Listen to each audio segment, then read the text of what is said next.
Thanks for clicking. I'm Mark Morris. Today I wanted to talk about a couple purchases I got from Plaid Room Records. I get a lot of stuff from Plaid Room Records.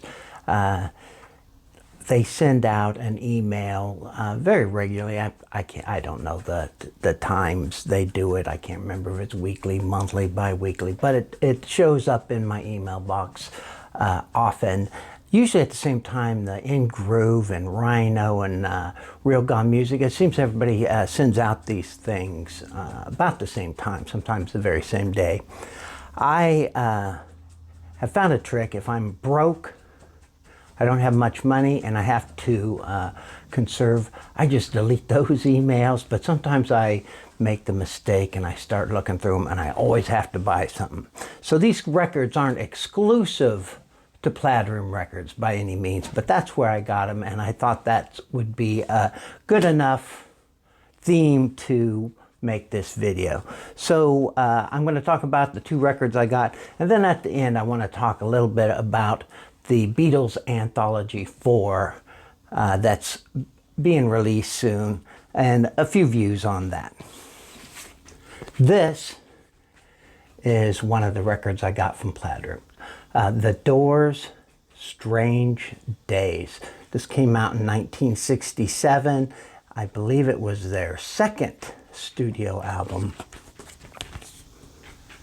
And a great album. I don't think it matches their debut album in quality, but it's a very great album.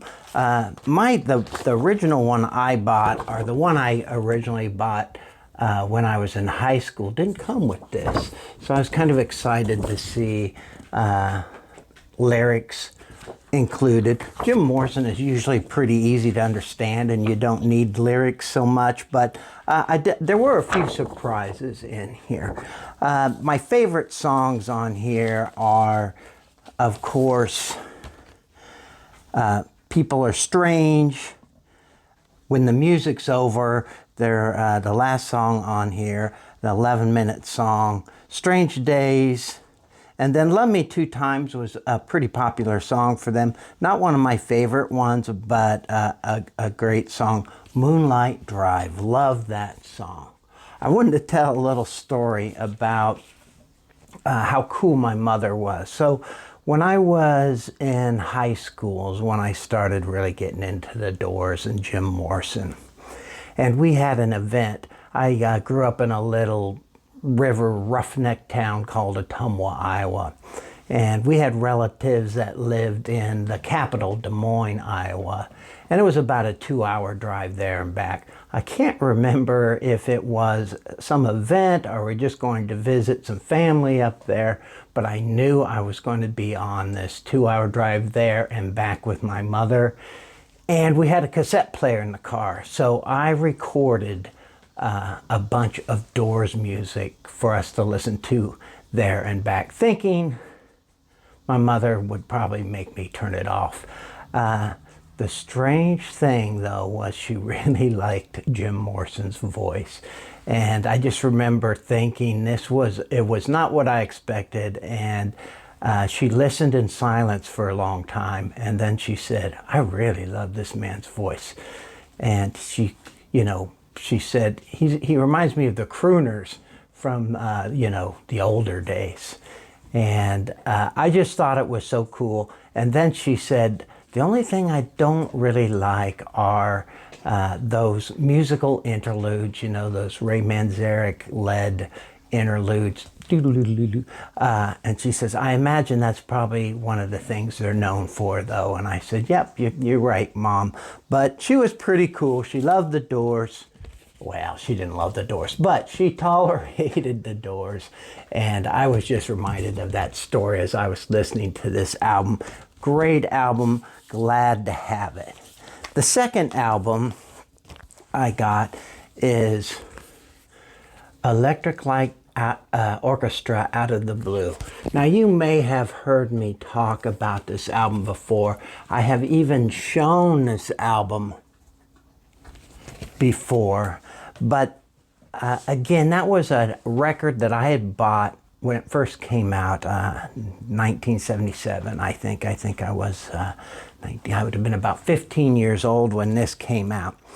And as I've mentioned in other videos, I was not the best person taking care of my records when I was young. I was a little careless with the records. Sometimes I'd leave them out. Sometimes I'd leave them on the floor. I would stack records up on the turntable. Remember doing that? That was probably not a good idea.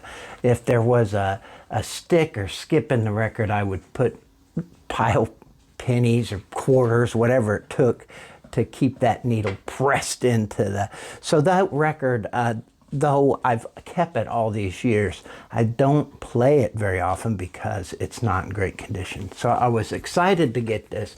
Today I listened to this all the way through for the first time in years, and it's such a iconic album. It's really great.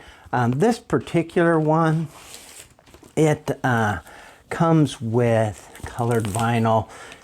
I know you're tired of me talking about how amused I am by colored vinyl. One of the records is yellow. The other one is a beautiful blue, if I remember correct. Oh, no, it's a beautiful red.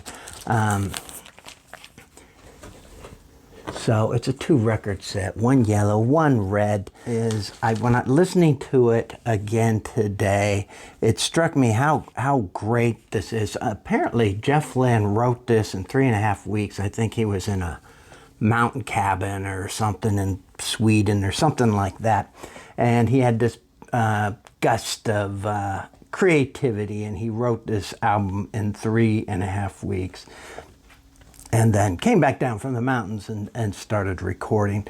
But let me give you a view of the song list. I'm certain you've heard several songs on here. Turn to Stone was big. Sweet Talking Woman. Mr. Blue Sky was probably the biggest one. One of my favorites on here is Wild West Hero. It's the last song on the last song on the last side of the album, side 4. Especially since I started playing Red Dead Redemption online. It fits that theme very well. But if I were to pick favorite sides and stuff, great album all the way through. Side 2 to me is probably the side that I probably wouldn't listen to as much as the other ones, but I really like side 3. He titles it Concerto for a Rainy Day. Love that side. And side 4 is really good as well. Some of my favorites on here, I've already mentioned Wild West Hero. Birmingham Blues is just a great pick-me-up song. I love Big Wheels. I got into Electric Light Orchestra when I was a young man. My sister and my brother-in-law lived on Grandview Street in that same little town I grew up in, and I lived on Carter Street, and they were about a block apart, and there was a big field between us.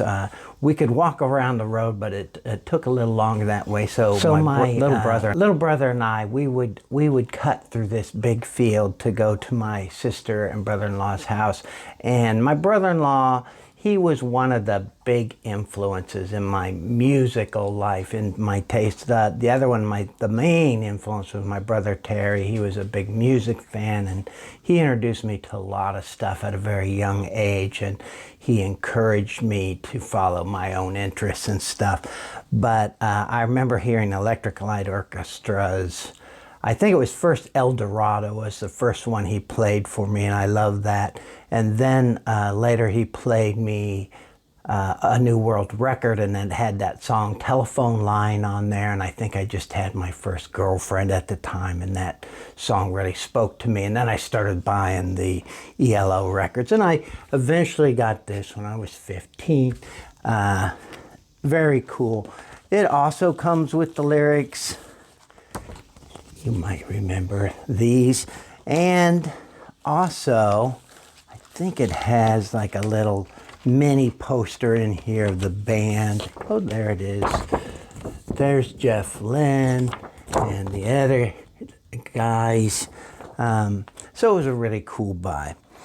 That is it for those two records. I do want to comment on, just because, you know, I'm a Beatles fan, and I was excited when I saw the Beatles Anthology 4 was being teased. Like, oh, there's going to be an Anthology 4. Now I have Anthologies 1, 2, and 3 on vinyl. So I was like, oh, Anthology 4, that's exciting. What has happened is most people who are interested in the Beatles have seen this, and my take is really no different than anything I've heard so far.